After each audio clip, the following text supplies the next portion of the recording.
Avis vascular centre మన దేశంలోనే the best varicose vein hospital.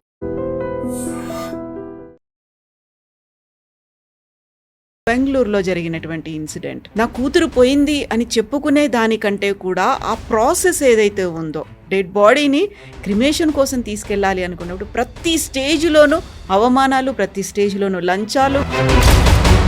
So దానికి పోస్ట్ మార్టం చేయాల్సి వచ్చింది. I think she must have been brought dead to the hospital. Brought dead అన్నప్పుడు ఆటోమేటిక్గా వాళ్ళు పోస్ట్ మార్టం చేపిస్తారు.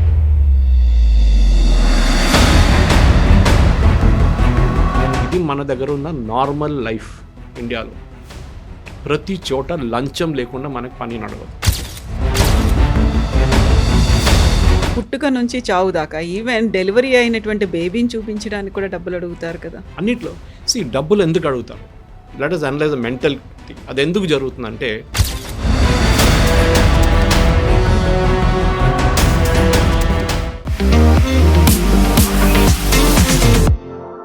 నమస్తే, నేను Kavitha. Welcome to I Dream News and నిజాలు. బెంగళూరులో జరిగినటువంటి ఒక సంఘటన అందరినీ ఆలోచింపజేసేలా ఉంది, హృదయ విదారకంగా కూడా కనిపించింది. ఒక తండ్రి తన కూతురు చనిపోయిన తర్వాత పడిన బాధ కంటే కూడా ఆ కూతురు డెడ్ బాడీని హాస్పిటల్ నుంచి తీసుకెళ్ళి శ్మశాన వాటికి వరకు అంత్యక్రియలు చేసే వరకు ప్రతి స్టేజ్లోనూ ప్రతి ఒక్కరికి లంచాలు ఎలా ఇచ్చారో, లంచం ఇవ్వకపోతే పని జరగదని ఎలా అవమానించారో చెప్తూ ఒక పోస్ట్ కూడా చేశారు. మన సొసైటీ ఎందుకు ఇలా తయారైంది? లంచం ఇవ్వందే ఒక్క పని కూడా జరగదా? ప్రతి చోట లంచాలకి అలవాటు పడేలా చేసింది మనమేనా? ఆ తర్వాత బాధపడుతూ తిడుతూ కూర్చుంటున్నామా? మనతో పాటుగా ఉన్నారు సీనియర్ జర్నలిస్ట్ సురేష్ కొచ్చాతిల్ గారు. సార్ నమస్తే. సో బెంగళూరులో జరిగినటువంటి ఇన్సిడెంట్, నా కూతురు పోయింది అని చెప్పుకునే దానికంటే కూడా ఆ ప్రాసెస్ ఏదైతే ఉందో, డెడ్ బాడీని క్రిమేషన్ కోసం తీసుకెళ్ళాలి అనుకున్నప్పుడు ప్రతి స్టేజ్లోనూ అవమానాలు, ప్రతి స్టేజ్లోనూ లంచాలు, ప్రతి స్టేజ్లోనూ డబ్బులు ఇవ్వడాలు. ఎక్కడున్నాం మనం అసలు? అందరూ ఆలోచించాలండి. ఈ స్టోరీ ఇప్పుడు డిలీట్ అయిపోయింది. లింక్డ్ఇన్లో పోస్ట్ చేశారు, ఆయన తీసేశారు. ఆయన సిఎఫ్ఓ ఉండే భారత్ పెట్రోలియం, సీనియర్ పోస్ట్, చాలా సీనియర్ పోస్ట్. 34 సంవత్సరాలను వాళ్ళ కూతురు చనిపోయారు. అది ఎట్లా జరిగింది అనేది ఎవరు చెప్పట్లేదు, మాట్లాడలేదు. సో దానికి పోస్ట్ మార్టం చేయాల్సి వచ్చింది. I think she must have been brought dead to the hospital. Brought dead అన్నప్పుడు ఆటోమేటిక్గా వాళ్ళు పోస్ట్ మార్టం చేపిస్తారు. ఆయన దగ్గర పోస్ట్ మార్టంకి డబ్బులు అడిగారు. ఆలోచించండి. దాని తర్వాత అక్కడి నుంచి అంబులెన్స్లో బాడీ క్రిమేషన్ గ్రౌండ్కి తీసుకెళ్ళినప్పుడు అంబులెన్స్ డ్రైవర్ నార్మల్ ఛార్జ్ కన్నా ఎక్కువ అడిగారు. అది కూడా ఆయన ఇచ్చారు. దాని తర్వాత క్రిమేషన్ గ్రౌండ్కి వెళ్ళినప్పుడు అక్కడ మున్సిపల్ క్రిమేషన్ గ్రౌండ్లో ఇవ్వాల్సిన డబ్బుల కన్నా ఇంకా డబ్బులు అడిగారు. అది కూడా ఆయన ఇచ్చారు. అంత క్రిమేషన్ అంతా అయిపోయిన తర్వాత డెత్ సర్టిఫికేట్ కోసం బెంగళూరు మున్సిపల్ కార్పొరేషన్ దగ్గర అయితే అక్కడ కూడా లంచం అడిగారు. ఆలోచించండి. Dead body, post mortem, cremation, death certificate. మనం నార్మల్ మోడ్లో మన ఒక డ్రైవింగ్ లైసెన్స్ కోసం లంచం ఇచ్చేది కాదు ఇది. ఆ స్టేట్ ఆఫ్ మైండ్లో నీ మైండ్ మొత్తం డిస్టర్బ్ అయిపోతుంది. నీ ఉన్న only daughter that, she died. And ఈ ఒక ఫాదర్ది ట్రామా ఎంత ఉంటుంది, దాని నడిమిట్లో లంచం అడుగుతున్నారు.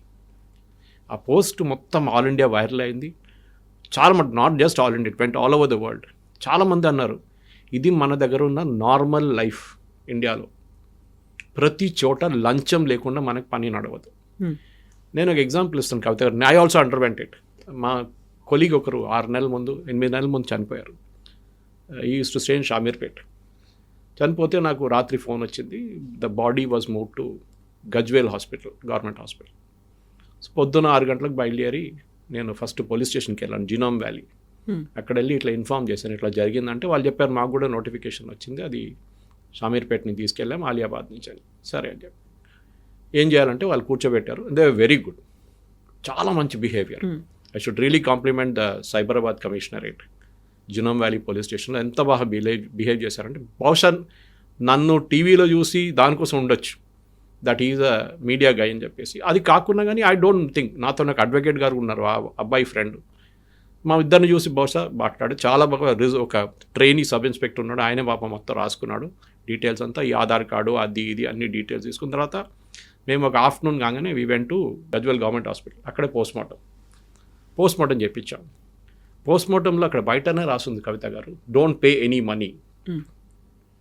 రాసింది, పెద్ద లెటర్లో రాసింది. కానీ 2,000 రూపాయలు తీసుకున్నారు. I'm not saying the doctor తీసుకోలేదు. ఇట్ వాజ్ ద అసిస్టెంట్స్, ఈ బాడీ ర్యాపింగ్, ఎంబామింగ్ చేసేవాళ్ళు. ఇచ్చాను, ఎందుకంటే మనం కూడా ఆ సిచ్యువేషన్లో ఉన్నాం. ఎందుకని ఆ నేను కొట్లాడుతుండే అక్కడ. ఐ నెవర్ గివ్ లంచం, నేను ఎప్పుడు ఇవ్వను, అది నా పాలసీ అది. కానీ ఆ రోజు ఆ సిచ్యువేషన్ ఆ అబ్బాయికి ఎవరు లేరు, మేమే చేపిస్తున్నాం అందరు కలిసి. వాళ్ళ ఫ్రెండ్స్ 30-40 మంది ఉన్నారు అక్కడ హాస్పిటల్ ఆ రోజు. దాని తర్వాత అంబులెన్స్ గజ్వేల్ నుంచి ఆలియాబాద్ తీసుకెళ్ళడానికి 5,000 రూపాయలు తీసుకున్నారు. 5,500 actual. I still have the Google pay payment with me details.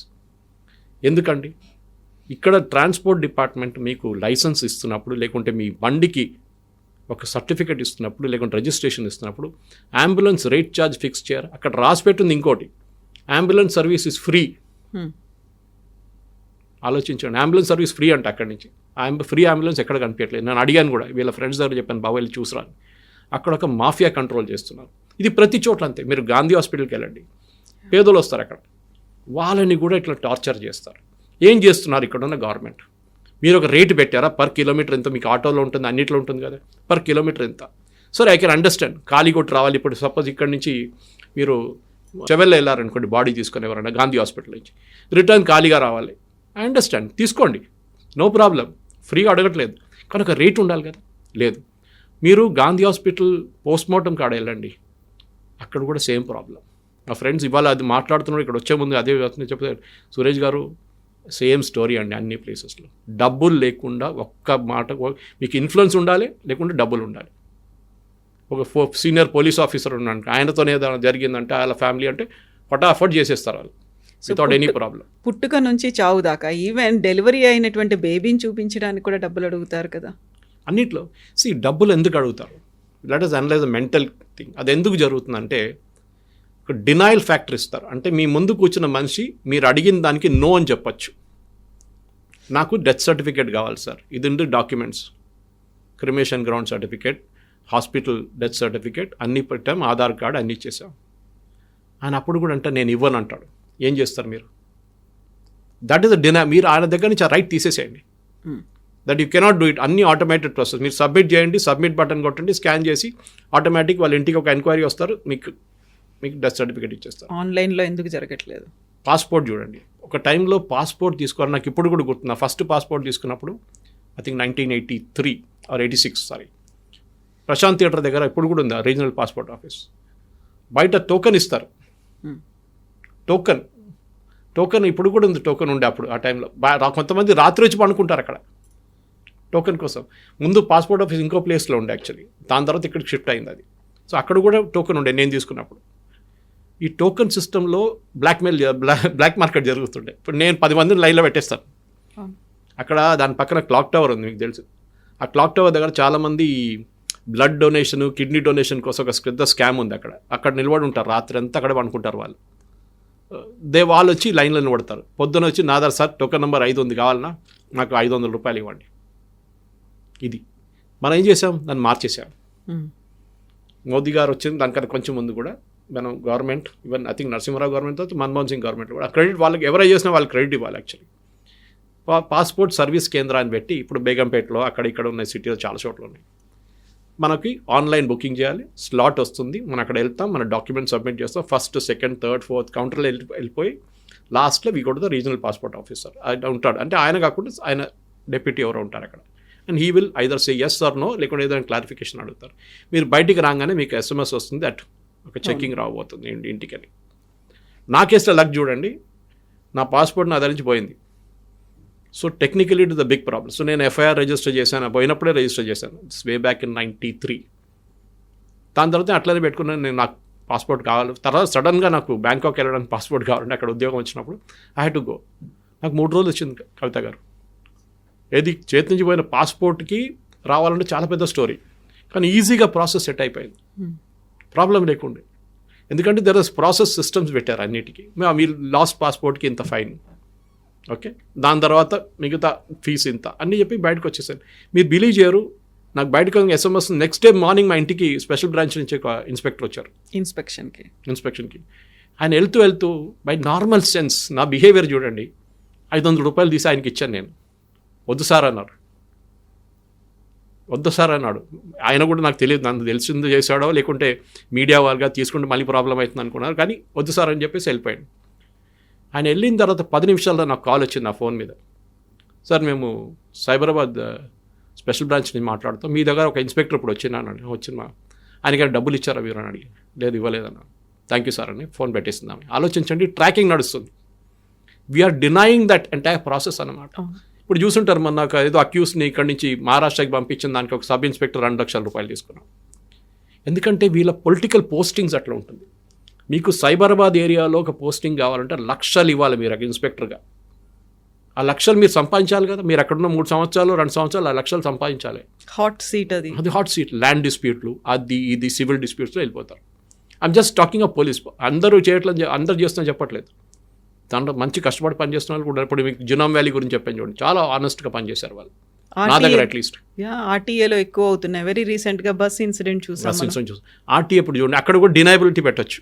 ముందు ఎట్లా ఉండే, నాకు ఇప్పుడు గుర్తుంది, నా ఫస్ట్ లైసెన్స్ 1987లో నా 2 వీలర్ లైసెన్స్ కోసం నేను అప్పుడు ఐ థింక్ ఆర్టీఏ ట్రిమల్గిరి అప్పుడే సెటప్ చేశారనుకుంటా. వెళ్ళాను టెస్ట్, కార్ఖానా ఉండే, కార్ఖానా నుంచి ట్రిమల్గిరికి రావాలి. టెస్ట్ నార్మల్ టెస్ట్ ఇట్లా తీసి 8 కొట్టడం, రివర్స్ లేదు కదా స్కూటర్లో, సో 8 కొట్టి టర్నింగ్ అని తీసుకుని లైసెన్స్ మినిమం 1000 రూపాయలు. ఆ టైంలో ఐ థింక్ 500 750 బ్రైబ్ ఉండే, లంచం ఉండే. అది మా ఏజెంట్ చూసుకున్నాడు. సార్ మీరు దీనికంతా రాకండి సార్, ఇది నేను చూసుకుంటా అన్నాడు. మనకు తెలియదు వాడు ఇచ్చిండో లేదో, అది కూడా తెలియదు, కానీ మన దగ్గర తీసుకుంటాడు.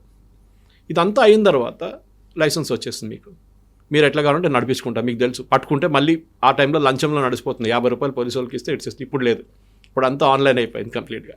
సో మీ డినైబిలిటీ తీసేస్తున్నారు. సో ఇక్కడ కొంపల్లీలు ఇప్పుడు మొన్న నేను నా రెన్యువల్కి వెళ్ళాను. ఆఫ్టర్ ఐ కంప్లీటెడ్ 60 years రెన్యువల్కి వెళ్తే ఐ వాజ్ ప్లెజెంట్లీ సర్ప్రైజ్. ఒకటి ఆయన నన్ను గుర్తుపెట్టాడు. సురేష్ గారు మిమ్మల్ని చూస్తున్నట్టు టీవీ సార్, థ్యాంక్ యూ అని చెప్పి టెస్ట్ తీసుకోండి సార్ అన్నాడు. టెస్ట్ తీసుకున్నాను. I drove my car, reverse తీసుకున్నాను, 8 చేశాను. అన్నీ చేసిన తర్వాత వచ్చిన తర్వాత అడిగాను ఎట్లా ఉంది సార్ అంటే, చూడండి సార్ అన్నాడు, ఒక సెన్సర్స్ ఉందంట, మొత్తం మా రూట్లో సెన్సర్స్ పెట్టారు వాళ్ళు, చిన్నది. మీరు దాని పక్కన వెళ్తే మీ మార్క్ నెగిటివ్ అయిపోతుంది. మీరు కరెక్ట్గా డ్రైవ్ చేస్తే మీకు మార్క్స్ ఎక్కువ వస్తాయి. So out of 100 something marks ఇస్తారు. డినైబిలిటీ తీసేశారు. అక్కడ కూర్చున్న ఆర్టీఏ ఇన్స్పెక్టర్ ఏం మార్చలేడు ర్యాంకింగ్ని. అదేలాగా మిగతా టెస్టులు కూడా అన్ని ఆన్లైన్ చేసేసారు. See that is where I'm saying, online చేసినప్పుడు ఏమైపోతుంది, డినైబిలిటీ ఫ్యాక్టర్ పోతుంది. ట్యాంపర్ చేయలేదు, మళ్ళీ ట్యాంపర్ చేయలేరు. మోస్ట్ ఇంపార్టెంట్లీ మిమ్మల్ని థ్రెటన్ చేయలేరు. నేను ఇవ్వను ఏం చేసుకుంటావు వెళ్ళు. మీరు ల్యాండ్ రిజిస్ట్రేషన్ ఇప్పుడు కూడా అన్నిటికంటే కరెక్ట్ డిపార్ట్మెంట్ అది, రిజిస్ట్రేషన్ డిపార్ట్మెంట్. ముందు చెక్ పోస్ట్లో ఉంటుంది, ఇప్పుడు చెక్ పోస్టులు మొత్తం తీసేశారు ఆఫ్టర్ జిఎస్టీ వచ్చిన తర్వాత. ఇప్పుడు మన రేవంత్ రెడ్డి గవర్నమెంట్ డిసిషన్ తీసుకుని చెక్ పోస్ట్ బంద్. లేకుంటే చెక్ పోస్ట్లో ఒక్కొక్క చెక్ పోస్ట్లో పోస్టింగ్ కోసం 50 లక్షలు 25 లక్షలు ఇస్తుండే. అక్కడ కమాయించుకోవాలి ఆ టైంలో. ఏమని అంటే నా కోసం కాదు సార్, మేము పైకి కూడా పంపించాలంటాడు. నా సీనియర్ ఆఫీసర్స్ కూడా ఇవ్వాలంటారు. కమిషన్స్ ఉంటాయి అందులో. ఎందుకండి నాకు అర్థం కాదు. ఇప్పుడు కొంతమందిని ఏసీబీ రేట్లో పట్టుకుంటారు, 5 ప్లాట్లు 10 ప్లాట్లు 2 అపార్ట్మెంట్లు, ఒక గేటెడ్ కమ్యూనిటీ. ఎక్కడ తీసుకెళ్తారు? పైకి వెళ్ళినోడు తీసుకెళ్తాడు. అదంతా ఎవడో ఎంజాయ్ చేస్తాడు మీ డబ్బులంతా. అది ప్రాబ్లం. సో ఈ లంచం అనేది మా ఫాదర్ అంటుండే ఎప్పుడు, ఈ వాజ్ ఇన్ రైల్వేస్ ఇంజనీర్గా ఉన్నప్పుడు అంటారు ఆయన, నేను తల ఎప్పుడైనా I hold my head high and walk అంటారు. నేను జీవితంలో 10 పైసలు తీసుకుని, మా father's brother, younger brother civil service officer ఉండే, Indian revenue service chief commissioner income tax ఉండే కేరళ కర్ణాటక అనుకో. 10 పైసలు సంపాదించలేదు జీవితంలో. ఈ died in normal 2 bedroom house in Kerala, 2 bedroom apartment. ఆలోచించండి. Income tax commissioner, chief commissioner income tax. కన్ను మూసుకుంటే చాలు కోట్లు వస్తాయి, కానీ చేయలేదు ఆయన. సో ఈ ఆల్సో ఇస్ టు సే, నన్ను నా ఇమేజ్ ఏంటంటే నేను రోడ్డు మీద నడుస్తున్నాను, ఎప్పుడు దొంగపోతున్నానని చెప్పలేడు. ఎంతమంది among the government servants can do that. ఇది గవర్నమెంట్లో ఒకటే ఉందనుకుంటున్నారు కవిత గారు, ప్రైవేట్ సెక్టర్లో కూడా కరప్షన్ ఉంది. ఫర్ ఎగ్జాంపుల్ పర్చేస్ డిపార్ట్మెంట్ నేను చూశాను. చాలా పర్చేస్ డిపార్ట్మెంట్స్లో ప్రైవేట్ కంపెనీలో అక్కడ టెండర్లు ఉండవు కదా ఎక్కువ, ఎందుకంటే గవర్నమెంట్ కానీ అక్కడ సెలెక్షన్ ప్రాసెస్ ఉంటుంది, క్వాలిటీ మీద దాని మీద పారామీటర్స్ ఉంటుంది. అక్కడ కూడా ఈ ప్రాబ్లం ఉంది. డిఫెన్స్ మినిస్ట్రీలో ఉండేది మీకు తెలుసు, ఆ స్కామ్లు జరిగినప్పుడు అంతా, స్కార్పియన్ స్కామ్ తర్వాత అగస్టా వెస్టర్న్ అంతా అక్కడ కూడా ఉండే. మోదీ గారు వచ్చిన తర్వాత గవర్నమెంట్ డీల్ చేసేసారు. ఇప్పుడు మిడిల్ మ్యాన్ లేరు, 10% వాళ్ళు ఎవరు లేరు ఇప్పుడు నడిమిట్లో. బోఫోర్స్ నుంచి మొదలైంది అది. సో ఎవ్రీవేర్ వీళ్ళకేంటంటే గవర్నమెంట్ సర్వీస్ మినిస్టర్ లంచాలు తీసుకుంటారు, మేమెందుకు తీసుకోకూడదు? ఇది వీళ్ళ లాజిక్ అనమాట. ఆయన లంచాలు, వీళ్ళ ఒక్కొక్కరు లైఫ్ స్టైల్ చూస్తే చూడండి కవిత గారు, వీళ్ళకి వచ్చే జీతం ఏంటి, వీళ్ళ ఎలక్షన్లకు ఖర్చు పెట్టే డబ్బులు ఎంత, ఎక్కడి నుంచి వస్తుంది డబ్బులు, ఎవరు అందుకు అడగట్లేదు ఇదంతా. ఎలక్షన్లు చూపిస్తారు ఎంత ఖర్చు చేసావా, లిమిట్ అంతా 20 లక్షలు, నేను 20 లక్షలు 90 లక్షలు 19,90,000 ఖర్చు చేశానని చెప్పి రాసి ఇచ్చేస్తాడు. దాంతో 10 రెసీట్లు పెట్టేస్తాడు, 10,000 రెసీట్లు, కొంచెం లంచ్ రెసీట్లు, అది ఇది డిన్నర్ అన్నీ పెట్టేస్తాడు దాంట్లో, పోస్టల్ ప్రింట్ చేసిన కాస్ట్ అని చెప్పి. This is the problem. ఈయన చేసిన దానికి what is saying is very clear. ఆయన పాపం దాంట్లో చాలా బాధగా రాశారు, నా దగ్గర డబ్బులు ఉంది, నేను ఇవ్వగలను, ఇచ్చాను. డబ్బులు లేని వాళ్ళు ఏం చేస్తారు పేదోళ్ళు. I was reading about a case. వాళ్ళు ఒక మా లేడీ హస్బెండ్, ఇది వచ్చిన తర్వాత ఒక టీవీ ఛానల్లో వచ్చిన డిబేట్లో ఒక లేడీ చెప్పింది, చాలా పేదమని ఆమె. వాళ్ళ భర్త హాస్పిటల్లో చనిపోతే అక్కడ బాడీ తీసుకోవడానికి వెళ్తే డబ్బులు అడిగారంట సెక్యూరిటీ వాడు, ప్రైవేట్ సెక్యూరిటీ గార్డు ఉండొచ్చు అక్కడ మోస్ట్లీ. నా దగ్గర ఏం లేదు అంటే నీ ముక్కులో ఒక చిన్న పడక ఉంటుంది, అది తీసేయమని చెప్పారంట. ఆ పాప ఆమె తీసి ఇచ్చేసి. That is the level of corruption. ఎందుకంటే పై నుంచి కింద దాకా సిస్టమ్ ఇస్ కరప్ట్. నడిమిట్లో ఆనెస్ట్ ఎవడని ఉన్నా అనుకోండి, వాడిని టార్చర్ చేస్తారు, పనికిరాని వాడిగా ట్రీట్ చేస్తారు. మీరు ఎలక్ట్రిసిటీ డిపార్ట్మెంట్ చూడండి, అనదర్ కరప్ట్ డిపార్ట్మెంట్. మీరు ఒక నార్మల్ డొమెస్టిక్ మీరు 3 ఫేజ్ కనెక్షన్ అప్లై చేయండి, మిమ్మల్ని ఎట్లా తిప్పుతారు చూడండి. మీరు అది సరిగా లేదు, ఈ వైర్ సరిగా లేదు, అది లేదు, ఇది లేదు, కేబుల్ లేదు, కేబుల్ మీరు తెచ్చుకోండి, అన్ని కథలు చెప్తారు. హెచ్టీ అయితే చెప్పక్కర్లేదు, హెచ్టీఎల్టీలతో ఫుల్ బిజినెస్. ఆనేమంటాడు, సార్ నేను ఈ పోస్టింగ్కి 20 లక్షలు ఇచ్చాను సార్, నాకు 2 సంవత్సరాలు 3 సంవత్సరాలు ఉంటాను ఈ సబ్స్టేషన్లో, నాకు ఎట్లా సార్, నేను పెట్టిన డబ్బులు నేను సంపాదించుకోద్దా సార్ అంటాడు.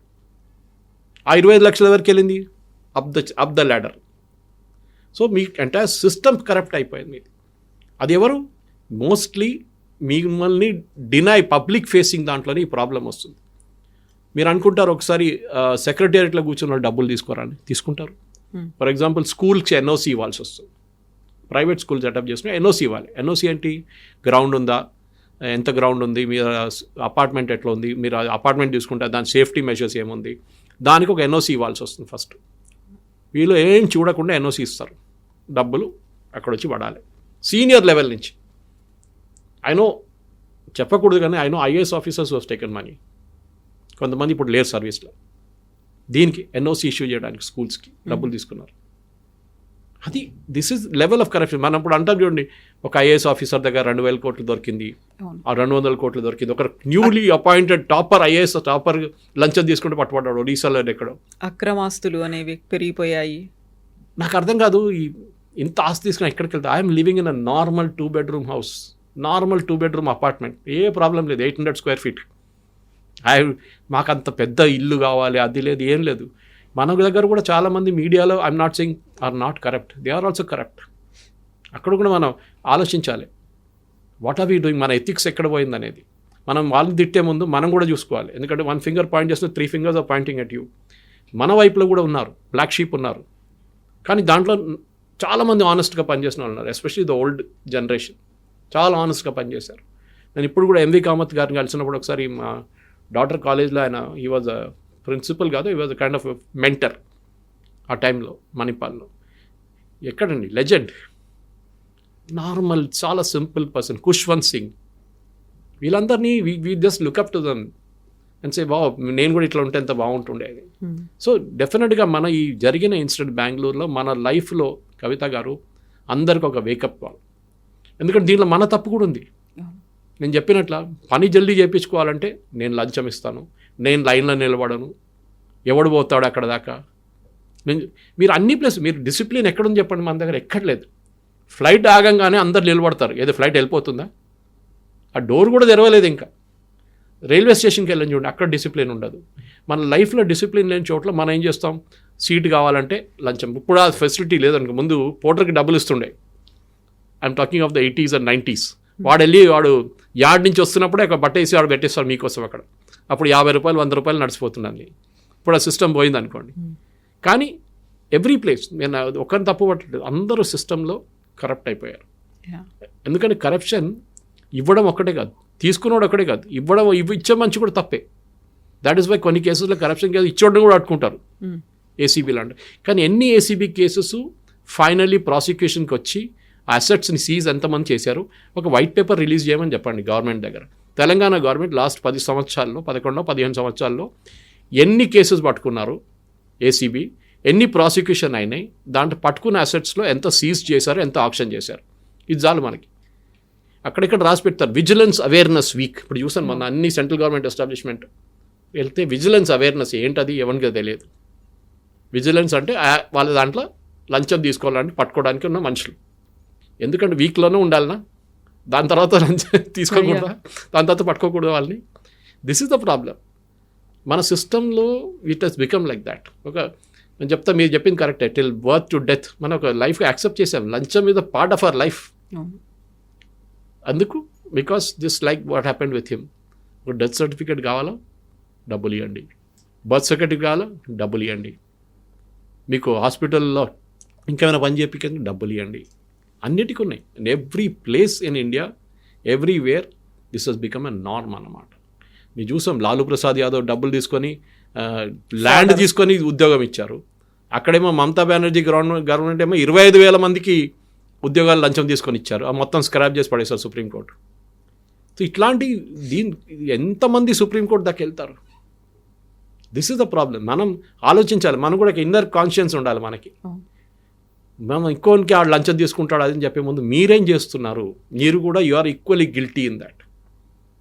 పాస్పోర్ట్ కోసమో లేక ఇప్పుడు లేదనుకోండి పాస్పోర్ట్ కానీ చెప్తున్నాను, మిగతా టఫ్ అయితే అయినా టాస్క్ ఉంటే ఫస్ట్ చెప్తాను మీకు, రిజిస్ట్రేషన్ డిపార్ట్మెంట్లో మీరు ఇవ్వకపోతే ఏం చేస్తాడు? ఆడు మిమ్మల్ని తిప్పుతాడు. ఈ డాక్యుమెంట్ లేదు, ఆ డాక్యుమెంట్ లేదు, ఇది కనిపించట్లేదు, ఆ స్క్వేర్ ఫీట్ నేను వచ్చి మెజర్ చేస్తాను, తిప్పుతాడు మిమ్మల్ని. అది అనుకుంటే ఎందుకు అదంతా బాధ? మీవాడు అంటాడు, బిల్డర్ అంటాడు, సార్ అదంతా ఇన్వెస్టేషన్ సార్, నేను ఇచ్చేస్తాను, మీరు ఇవ్వకండి అంటాడు. ఆయన ఫైనల్ కాస్ట్లో వేసుకుంటాడని. The government should crack down every way. కానీ ఆమ్నిప్రెసెంట్ కాదు కదా గవర్నమెంట్, భగవద్ దేవుడు కాదు కదా అన్ని ప్లేసెస్ ఉండడానికి. ఎవడో ఒకటి కంప్లైంట్ చేస్తే ఏసీబీ రేడ్ వేస్తారు. ఐసీబీ రేడ్ వేసిన తర్వాత 2 రోజులు పిక్చర్లో ఉంటుంది, కౌంటింగ్ మిషన్ పెట్టుకుని నోట్లు కౌంట్ చేసుకుంటున్నారు. సీలింగ్ నుంచి, ఫాల్ సీలింగ్ నుంచి, అక్కడి నుంచి ఫ్లోర్ నుంచి డబ్బులు తీసుకుంటున్నారు మొత్తం. దాని తర్వాత 1 నెల తర్వాత 2 నెలల తర్వాత ఆ డబ్బులు ఎక్కడ పోయిందో, ఆ కేసు ఎక్కడ పోయిందో ఎవరికి తెలియదు. అండ్ దిస్ పర్టికులర్ ఇన్సిడెంట్ బెంగళూరులో జరిగింది. It's a wake up call. ఎందుకంటే ఒక నార్మల్ థింగ్ కాదు అది. దట్ ఒక ఫాదర్ వాళ్ళ కూతురు డెడ్ బాడీ తీసుకొని వెళ్ళడానికి లంచం, క్రిమేట్ చేయడానికి లంచం, దాని తర్వాత డెత్ సర్టిఫికేట్ కూడా లంచం ఇవ్వాల్సి వచ్చిందని భారతదేశానికి ఒక పెద్ద బ్లాక్ మార్క్ అది. ఇది ఒక వేకప్ కాల్గా ఉంటే బాగుంటుంది. Yes, sir. Thank you so much, sir. Thank you. And for more videos, Please subscribe to iDream. Please subscribe to iDream. Please subscribe iDream. And please subscribe to iDream. For more videos, subscribe to iDream. please like, share and subscribe to the channel. Congratulations, iDream. Subscribe to iDream. Subscribe to iDream. So subscribe to iDream Media. iDream కి iDream team అందరికీ huge congratulations. Please subscribe iDream Media. Please subscribe to iDream. Subscribe iDream. Please subscribe to iDream. iDream అంటే నా కళల ఛానల్ను subscribe చేసుకున్న నోరు తిరుగుతలేదు, మీరైతే గంట గుర్తు కొట్టండి. For more such videos, please subscribe to iDream. Subscribe to iDream. Please subscribe to iDream. Please subscribe iDream Media. Please do subscribe to iDream. Please subscribe to iDream Media. For best entertainment and information, please subscribe iDream. And don't forget to subscribe to iDream.